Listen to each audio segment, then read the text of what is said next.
Hello again, YouTubers. RogueMonkeyJr here. So, unbeknownst to me, Respawn also released the patch notes for the Evolution Collection event. So, we're going to go through these real quick and talk about the most important points. So, first and foremost, the Rampart Town takeover big mod. After a few rough starts to her previous shops, Rampart is pulling out the big guns with the mod shop of her dreams. Finally, she'll be able to show the Outlands and Big Sister what she's always been capable of creating. Enter Big Mod, Rampart's custom shop, also a giant tank, what else would you expect, located near Lava City in World's Edge. This POI is big enough to accommodate a few teams fighting over the shop itself, and she's also built a wonderful paintball course out front that acts as a spill-off location if the drop just looks too spicy. Inside the shop, you can use collected materials to purchase Rampart's custom modded paintball weapons for the new Vendit machines. These guns cost a bit, but they come fully kitted at different tiers. This should give players a reason to rotate here mid-game if their weapons just aren't as upgraded as they'd like. As usual, be on the lookout for extra lore sprinkled around. Rampart's shop is back open for business. Next, we have Rampart Arenas takeover. So Rampart has slipped into the arenas and is offering modded weapons at special discounts. These marked down modded weapons replace their base version for the match, making lower tiers of that weapon unavailable. Her special deals update frequently, so be sure to check what's available in your match and plan accordingly. Rampart's Heirloom, called the Problem Solver. So it is a wrench-like looking heirloom with some gumballs in the handle, which is actually very fitting for Rampart. I think the heirloom personally looks very good. Moving on to the prize track, so there's quite a few things that you can get in the Evolution Collection event prize track.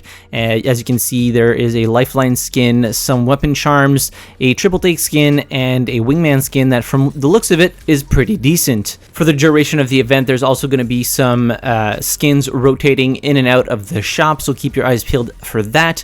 And also, finally unlock event limited cosmetics for Wraith, Octane, Pathfinder, Fuse, Bangalore, Rampart, and Lifeline that give a glimpse into what our legends could become with time and technology on their side. Moving on to the meat and potatoes of the patch notes balance changes. Rampart, Sheila has gone mobile. Rampart will now be able to run around with Sheila out and shoot while walking. The spin up is longer and she only gets one magazine in this mode. Once Sheila is out, you can put it away and pull it back out until you run out of ammo or hit the cooldown time. At any point, you can still place Sheila down for your teammates to use. Once placed, it has infinite reloads and acts just like the previous version. You cannot pick it back up. Dev note, a legend based solely on a defensive position is hard to get right in Apex Legends. We think Rampart has a place as the ultimate defensive legend, but we wanted to give her a little more ability to be reactive and push with her team. As usual, we'll be watching to see how this plays out and will adjust accordingly. Revenant, VFX similar to the Pulse on Loba alt placement added to increase visibility for when totem is placed nearby. Octane, reduced jump pad horizontal distance by 10% down to 15%, reduced the rate of Octane's stim regen from 1.5 to 1 HP per second. Bloodhound, when Bloodhound pings a clue from their passive, it will now show their teammates in quick chat how long ago the event took place.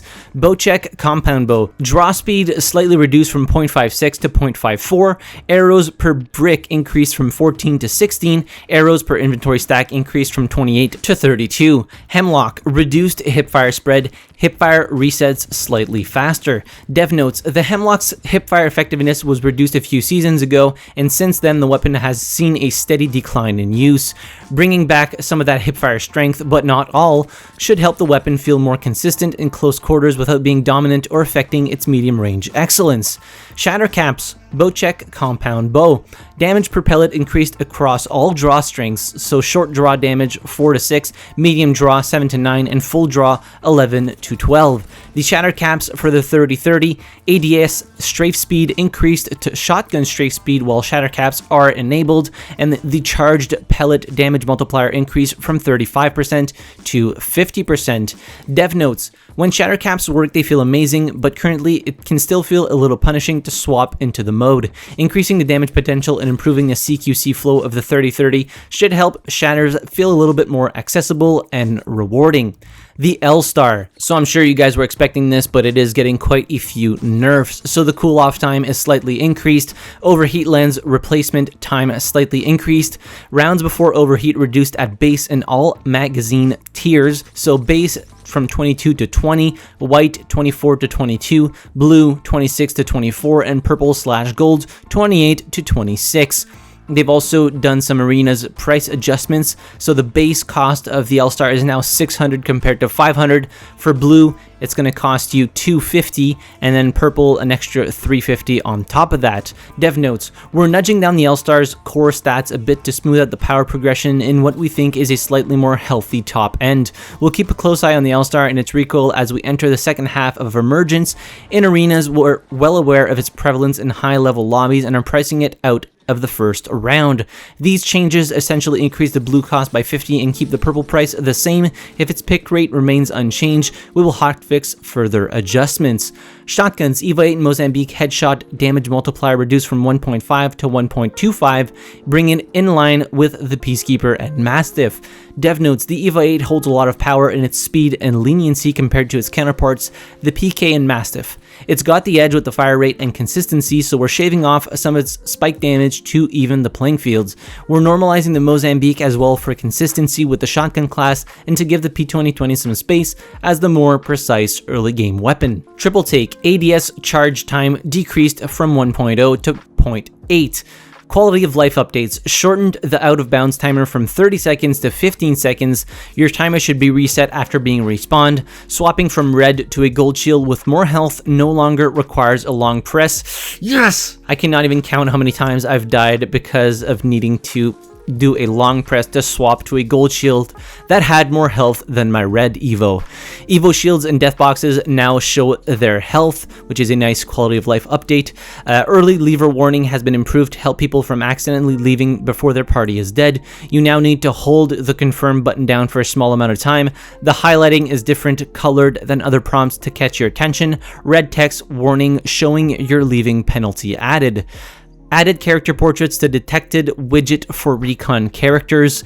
Bug fixes. So there is a laundry list of bug fixes. So there's a link in the description down below if you want to go and read them for yourself. I'm not going to go through them. It will take forever. The most notable one is PC only. You'll no longer be able to bind forward movement to the mouse wheel on PC. This previously enabled an exaggerated movement tech known as tap strafing. See the dev note below for more context. So talking about the tap strafing and mobility tech.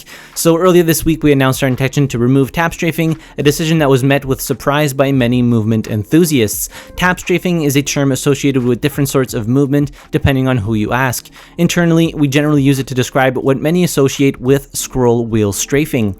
To be more explicit, this change targets multiple rapid directional commands after jumping.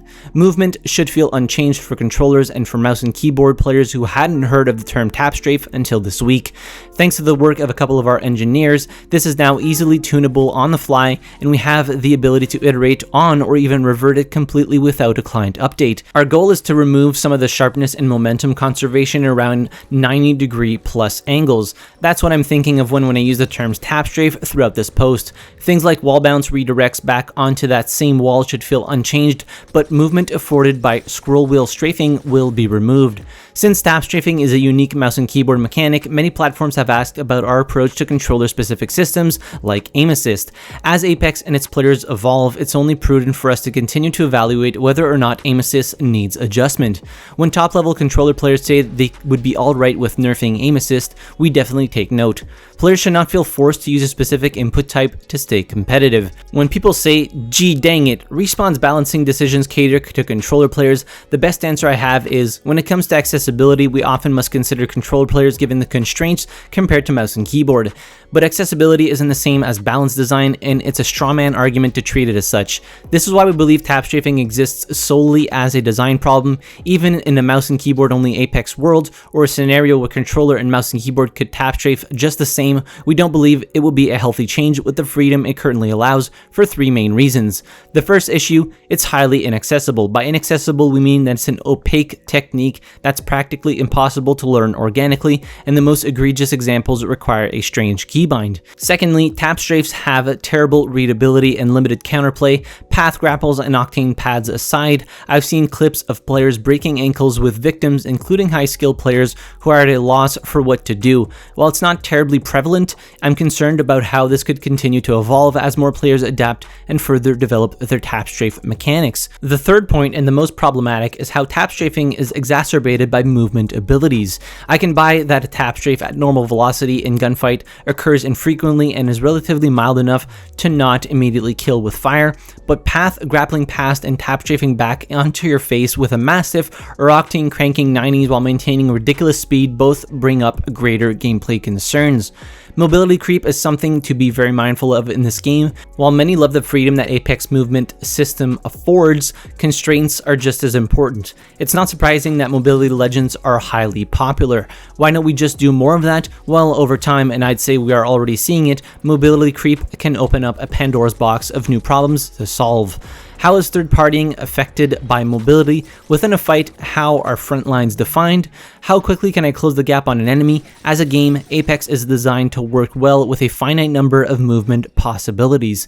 I feel it's important to note that limitations don't always equate to lowering skill gaps. There are skill gaps in working within constraints. One could argue that bunny hopping healing lowered the skill ceiling. Players could make up for misplays with less constraints on their ability to safely heal.